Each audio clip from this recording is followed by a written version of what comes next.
আসসালামু আলাইকুম প্রিয় শিক্ষার্থীরা, আজকে পঞ্চম অধ্যায় নিয়ে আলোচনা করব, যারা টেস্ট এবং বোর্ড পরীক্ষা দেবে। টেস্ট প্লাস বোর্ড পরীক্ষা দেবে। এই অধ্যায় থেকে যে কথাগুলো বলবো, যে কোশ্চেন গুলা স্যারে লিখছি, ওইগুলা থেকে তোমাদের হচ্ছে যে টেস্ট এবং বোর্ড পরীক্ষার মধ্যে 100% কমন থাকবে, 100%। এগুলা থাকবে, মাত্র 5টা টপিক পড়বা। রাসায়নিক বন্ধন থেকে তুমি যেভাবে প্রশ্ন আসুক না কেন, তুমি এই 5টা টপিক থেকে প্রশ্ন করবে, এই 5টা টপিক থেকে তুমি অ্যান্সার করতে পারবে।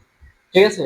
তো এক নাম্বার হচ্ছে যোজ্যতা ইলেকট্রন এবং যোজনী। যোজ্যতা ইলেকট্রন কি? যোজ্যতা ইলেকট্রন হচ্ছে যে ইলেকট্রন বিন্যাস করে সর্বশেষ বাইরের কক্ষপথে যতগুলো ইলেকট্রন থাকে সেটা হচ্ছে যোজ্যতা ইলেকট্রন। আর যোজনী হচ্ছে যে তোমার রাসায়নিক বন্ধনে একটা পরমাণু আরেকটা পরমাণুর সাথে যতগুলো পরমাণুর সাথে আবদ্ধ থাকে, একটা পরমাণু আরেকটা পরমাণু রাসায়নিক বন্ধনের মধ্যে যতগুলো অণু সংখ্যার সাথে আবদ্ধ থাকে, ওইগুলো হচ্ছে যে কি যোজনী। যেরকম হচ্ছে যে এখানে H2O, তাহলে এখানে অক্সিজেন, অক্সিজেন দুইটা হাইড্রোজেন পরমাণুর সাথে যুক্ত, তাহলে অক্সিজেনের যোজনী হচ্ছে 2, অক্সিজেনের যোজনী হচ্ছে 2, এবং দুইটা হাইড্রোজেন একটা অক্সিজেনের সাথে যুক্ত আছে, তাহলে হাইড্রোজেনের যোজনী হচ্ছে 1। এভাবে আর কি। আর এখানের মধ্যে আবার সুপ্ত যোজনী আছে। সুপ্ত যোজনী কি তোমাকে শিখতে হবে। সুপ্ত যোজনী হচ্ছে যে সর্বোচ্চ যোজনী বিয়োগ তোমার হচ্ছে যে সক্রিয় যোজনী, সর্বোচ্চ যোজনী বিয়োগ সক্রিয় যোজনী ইকুয়াল হচ্ছে যে তোমার সুপ্ত যোজনী। তোমার Fe এর সর্বোচ্চ যোজনী 2টা, ঠিক আছে? 2 এবং 3, এটা মনে রাখবে, এখান থেকে সপ্ত যোজনী আসবে। আর যোজ্যতা ইলেকট্রন হচ্ছে বলছি, তো ইলেকট্রন বিন্যাস করে সর্বশেষ শক্তি স্তরে যে কয়টি ইলেকট্রন থাকে, ওই ইলেকট্রনকে সাধারণত যোজ্যতা ইলেকট্রন বলে। অষ্টকার 2 নিয়ম, এটা তো 100% আসবে। অষ্টকার 2 নিয়ম আসবে, মানে অষ্টক এবং 2 নিয়মের মাধ্যমে আমরা সাধারণত কি করব, আমাদের এই রাসায়নিক বন্ধনের সকল কাজ করব। তো নিষ্ক্রিয় গ্যাস এবং অক্সিজেন, নিষ্ক্রিয় গ্যাস এবং এর স্থিতিশীলতা।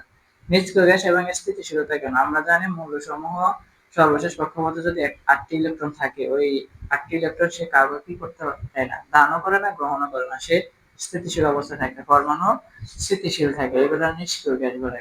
এগুলা কারোর সাথে কি করে না, বন্ধন গঠন করে না, বা তাদের ইলেকট্রন গুলো আদান প্রদান করে না। এই কারণে নিষ্ক্রিয় গ্যাস এবং স্থিতিশীলতা অর্জন করে আর কি। রাসায়নিক বন্ধন ভালো করে শিখতে হবে। রাসায়নিক বন্ধন হচ্ছে যে 2 বা একের অধিক পরমাণু একটার সাথে আরেকটা যে বন্ধনে আবদ্ধ হয়, সেটা হচ্ছে রাসায়নিক বন্ধন। তো বন্ধনগুলো হচ্ছে, একটা হচ্ছে আয়নিক বন্ধন আর একটা হচ্ছে সমযোজী বন্ধন। তো আয়নিক বন্ধন কি? আয়নিক বন্ধন হচ্ছে ইলেকট্রন আদান প্রদানের মাধ্যমে যে বন্ধন গঠিত হয়, সেটা হচ্ছে আয়নিক বন্ধন। আর সমযোজী বন্ধন হচ্ছে ইলেকট্রন শেয়ারের মাধ্যমে যে বন্ধন গঠিত হয়, সেটা হচ্ছে সমযোজী বন্ধন। H2O পোলার যৌগ কেন বলা হয়, এটা আসবে, এটা আসবে। তো তোমরা যদি এই 5টি টপিক ভালো করে শিখো এবং 5টি টপিকের উপরে তোমাদের প্রশ্ন আসবে, তা আইনিক বন্ধন এবং সমযোজী বন্ধন তো 100% আসবে, আসবে। এখান থেকে গ নাম্বার একটা প্রশ্ন আসবে, ঠিক আছে? আর নিষ্ক্রিয় গ্যাস এবং স্থিতিশীলতা, এটা সম্পর্কে ভালো করে পড়বা। আর অষ্টক এবং 2 নিয়ম করে নেবা।